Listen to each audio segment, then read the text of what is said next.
90% बच्चे इसी टॉपिक को गलत करके आते हैं। लर्निंग डिसेबिलिटीज़ यानी कि जो अधिगम के विकार होते हैं, 90% बच्चे इसको ठीक से नहीं लगा पाते, जबकि ये सबसे सिंपल टॉपिक होता है दोस्तों। चलिए आज हम देखते हैं। मैंने इसको ट्रिक्स के साथ लगाया है ताकि ट्रिक्स से आप एक बार इसको देखेंगे, दूसरी बार आपको देखने की ज़रूरत नहीं पड़ेगी। तो देखिए, जो अधिगम विकार होते हैं, शुरुआती दौर में बच्चों में अलग अलग तरह से अलग अलग प्रकार के विकार देखे जाते हैं। पहला होता है डिसलेक्सिया। डिसलेक्सिया को पठन अक्षमता के नाम से भी जाना जाता है दोस्तों। इसमें क्या होता है कि अक्षरों को पहचानने और शब्दों को पढ़ने में कठिनाई आती है। जैसे उदाहरण के लिए बी को कहीं डी पढ़ने लगेगा, या जैसे कहीं बॉज लिखा है तो उसको उल्टा पढ़ते हुए बच्चा बोलेगा SAW यानी 100 बोल देगा। तो इस तरीके की भी जो विकार हैं इसे डिसलेक्सिया नाम दिया गया है। अब इसको याद रखने की ट्रिक क्या हो सकती है, तो देखो दोस्तों, काफ़ी सिंपल है। देखो, जैसे डिसलेक्सिया में एलएक्सिया आ रहा है, इसको आप एल फॉर लुक से कंपेयर कर सकते हो। जब भी हम कोई चीज़ पढ़ते हैं तो उसके लिए हमें लुक यानी देखना तो पड़ता ही है। तो आप यहाँ से कनेक्ट कर पाओगे। लुक यानी देखना, कब देखना है, जब हमें कोई चीज़ पढ़नी पड़ती है, तो पढ़ने के लिए देखना ज़रूरी है। तो ऐसे आप ट्रिक बना सकते हो। अब सोचो कि बच्चा किसी, जैसे साबुन आती है, लक्स का साबुन आता है, उसको पढ़ने की जगह लुक्स पढ़ रहा है, आप इसको भी इससे भी रिलेट कर पाओगे। तो उम्मीद है आपको डिसलेक्सिया समझ आया होगा। यह विकार भी कई बार परीक्षाओं में आता है। इसके अलावा एक विकार होता है डिसग्राफिया। इसे हम लेखन अक्षमता भी कह सकते हैं, लेकिन इंग्लिश में ही आपको याद रखना है डिसग्राफिया। इसमें क्या होता है, लिखावट या तो बच्चे की बहुत ख़राब होती है, या लिखते समय शब्दों को वह ठीक से बना नहीं पाता है। इसे याद करने की सिंपल ट्रिक है। ग्राफ का मतलब क्या होता है, जब भी आपको ग्राफ शब्द का जो है मीनिंग पूछा जाएगा तो आप क्या बताते हैं कि हम ग्राफ पर क्या बनाते थे, कुछ चित्र बनाते थे। हमेशा कागज़ पर क्या है, ग्राफ को लिखाया बनाया जाता था।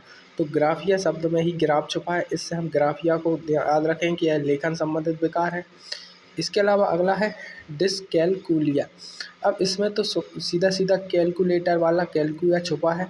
तो यह गणितीय अक्षमता से दर्शाता है।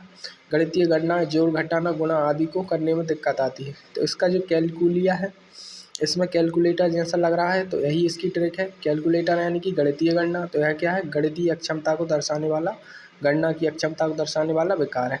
इसके बाद हम चौथा विकार देखते हैं, डिस्प्रैक्सिया। डिस्प्रैक्सिया एक समन्वय अक्षमता यानी कि एक मोटर स्किल से संबंधित होता है। यानी कि जो शारीरिक संतुलन होता है या शारीरिक कौशल होते हैं, जैसे साइट की बटन लगाना, टाई बांधना, गेंद को पकड़ना और हाथों और आंखों का तालमेल ठीक से ना बैठ पाना, ये सारे विकार डिस्प्रैक्सिया में आते हैं। अब इसको आप याद रखने की ट्रिक क्या हो सकती है, देखिए, प्रेक्सिया, प्रेक्सिया से आप प्रैक्टिस शब्द को कनेक्ट कर सकते हैं। तो प्रैक्टिस से क्या होती है, तो शारीरिक खेलों के लिए बहुत प्रैक्टिस की आवश्यकता होती है। तो इस प्रकार से आप कनेक्ट कर पाएँ कि बच्चा प्रैक्टिस नहीं कर पा रहा है अपने हाथों की ठीक तरह से। तो यह क्या है, एक शारीरिक कौशल है, जिसमें क्या हो रही है, बच्चा उसको शारीरिक कौशल ठीक तरीके से नहीं कर पा रहा है। तो यह एक प्रकार की समन्वय अक्षमता या मोटर स्किल को दर्शा रहा है। इसके बाद हम पांचवा विकार देखते हैं, डिस्फेजिया। अब डिस्फेजिया वाक अक्षमता होती है, यानी कि बोलने में आने वाली दिक्कत, अपनी बात कहने या भाषा को समझने में कठिनाई हो, इसे अफाजिया के नाम से भी जानते हैं। तो इसकी ट्रिक यह है कि इसमें फाजिया शब्द आ रहा है। फाजिया को आप फ़ोन के रूप में या फंस के रूप में पढ़ सकते हैं। फंस यानी क्या होता है, फंसना। फाजिया से आप समझ सकते हैं ये बच्चा फंस गया। किस में फंस गया, बोलते बोलते फंस गया, यानी कि फ़ोन पर जब हम बोलते हैं उसमें हमारी आवाज़ फंस गई। तो क्या है, बच्चा बोलते हुए अटक जाता है। तो उसे बोलने में आने वाली दिक्कत को हम क्या बोलेंगे, डिस्फाजिया या फिर अफाजिया। तो आप इस पर फंस से समझ सकते हैं कि बच्चा फंस गया क्या करते हुए, बोलते समय। तो इस तरीके से आप डिस्फेजिया को भी याद रख सकते हैं। चलिए अगले 5 विकार और देखते हैं हम सीखने की प्रमुख अक्षमताओं और इन्हें याद रखने की ट्रिक में। देखिए, अगला है डिस्थीमिया। डिस्थीमिया का मतलब होता है गंभीर तनाव की अवस्था आना, यानी कि बच्चा जो है तनाव ग्रसित हो जाता है, कोई ना कोई प्रॉब्लम से वह घिर जाता है और तनाव में आ जाता है। तो यह एक मानसिक स्थिति होती है जिसमें व्यक्ति को लगातार उदासी या निम्न स्तर में के तनाव में रहने लगता है। इससे उसकी सीखने की गति धीमी हो जाती है। इसे याद करने की ट्रिक क्या होगी, देखिए, थीमिया को आप थीम से कनेक्ट करिए, थीम से जोड़ें। अगर आपके दिमाग की थीम ही उदास है तो आपको तनाव में रहेंगे। तो आपको इसको याद रखने की ट्रिक क्या है, थीमिया में क्या है, थीम। यदि आपके दिमाग की थीम ही क्या है, ख़राब है, तो या उदास है तो आप क्या रहेंगे, तनाव में रहेंगे। इस तरह से आप इसको भी याद रख सकते हैं। अगला आता है डिसमॉर्फिया या डिसमोर्फिया, इंग्लिश में बोलते समय बच्चे इसे डिसमोर्फिया भी कर सकते हैं। तो इसमें क्या होता है, भ्रम की स्थिति पैदा हो जाती है। इसमें व्यक्ति को अपने शरीर के अंगों के बारे में भ्रम हो जाता है कि वे बहुत छोटे हैं या अधूरे हैं।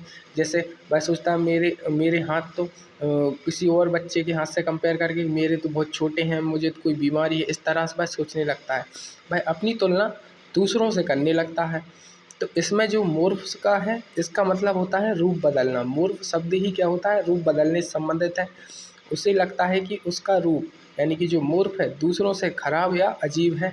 अब इसको याद रखने की ट्रिक क्या है, आपको जैसे ही यह शब्द आए डिसमोर्फिया, इसमें से मोर को उठाना और फिर सोचना कि मोर को बच्चा मुर्गा समझ रहा है, यानी क्या हो रहा है, उसे भ्रम हो रहा है, मोर को बच्चा मुर्गा समझ रहा है। इस प्रकार से आप इसको याद कर सकते हैं। या मोर को लगा कि उसके पैर गंदे हैं, यानी उसे क्या हुआ, भ्रम हुआ, ऐसे भी याद कर सकते हैं। और ऐसे भी याद कर सकते हैं कि बच्चा जो है मोर को क्या समझ रहा है, मुर्गा समझ रहा है, यानी उसे क्या हो रही, भ्रम वाली स्थिति पैदा हो रही है। तो उम्मीद है आपको डिस्मोर्फिया समझ आया होगा। अब देखते हैं अगला विकार है ADHD। इसका जो फुल फॉर्म होता है वह है अटेंशन डेफिसिट हाइपर एक्टिविटी, यानी कि इसमें क्या है, अवधान की कमी होती है, यानी कि अति सक्रियता का विकार होता है। इसमें बच्चा एक जगह टिक कर नहीं बैठ पाता है और किसी भी चीज़ पर जो है अपना ध्यान केंद्रित नहीं कर पाता है। वह बहुत जल्दी विचलित होने लगता है, यानी चीज़ों पर अपना ध्यान एक जगह पर केंद्रित नहीं कर पाता, एक जगह बैठ के नहीं रह पाता, उसका ध्यान विचलित हो जाता है। तो इसे अटेंशन डेफिसिट कहते हैं। अटेंशन डेफिसिट का मतलब ही क्या होता है, ध्यान में कमी होना। तो बस नाम को ध्यान में देखें और अर्थ को उसमें छुपा लें। जैसे ADHD का, जैसे ही आपको ADHD आए तो आपको देखना है अटेंशन डेफिसिट, यानी कि अटेंशन से संबंधित बीमारी है। यानी कि बच्चा क्या है, अटेंशन करके एक जगह नहीं नहीं बैठ पा रहा है या अपना ध्यान केंद्रित नहीं कर पा रहा है। तो इसमें तो कोई सिंपल ट्रिक की भी आवश्यकता नहीं है। यदि आप फुल फॉर्म को याद रखेंगे ADHD attention deficit hyper reactivity, और यदि आपको इतना भी याद रहता है अटेंशन डेफिसिट, तो भी आप इसको समझ जाएंगे। अगला देखते हैं ऑटिज्म। ऑटिज्म को ASD भी बोलते हैं। इसमें क्या होता है, बच्चा स्वलीन हो जाता है, यानी खुद में ही ध्यान उसका चला जाता है, आत्म केंद्रित हो जाता है। इसमें बच्चा सामाजिक मेलजोल में कठिनाई महसूस करने लगता है। वह अपनी ही दुनिया में खोया हुआ रहता है और नज़रें मिलाना यानी आई कांटेक्ट करके बात भी नहीं कर पाता है। तो इसमें देखिए एक शब्द है ऑटो। ऑटो का मतलब ही होता है सेल्फ या स्वयं से। तो जो बच्चा खुद से ऑटो सेल्फ की ही लीन रहे उसे ऑटिज्म हो जाएगा। तो इसमें देखिए ऑटिज्म में ऑटो शब्द आ रहा है। ऑटो से अपन क्या करते हैं, उसका मतलब होता है स्वयं में लीन। तो स्वयं लीन को आप समझ सकते हैं, स्वयं में लीनता या स्वलीनता ऑटिज्म या ASD कहलाती है। इसके बाद अगला विकार हमने लिया है अलेक्सिया। अलेक्सिया को शब्द अंधता के नाम से भी जाना जाता है। यह डिसलेक्सिया जो बीमारी हमने आगे पढ़ी थी उसी का एक गंभीर रूप होता है, जो अक्सर मस्तिष्क में भी किसी चोट के कारण हो जाता है। इसमें व्यक्ति लिखित शब्दों को समझने की शक्ति पूरी तरह से खो देता है। यानी कि भाई ए का मतलब अभाव, यहाँ पर देखिए आप ए का मतलब क्या होगा, अभाव, और लेक्सिया मतलब शब्द। तो शब्दों का पूरी तरह अभाव हो जाना ही क्या होगा, एलेक्सिया या अलेक्सिया होगा। तो उम्मीद है आपको ये जो मैंने 10 विकार लिए यह समझ में आए होंगे। और परीक्षा में बार बार यही विकार घुमा फिरा कर आपसे पूछे जाते हैं।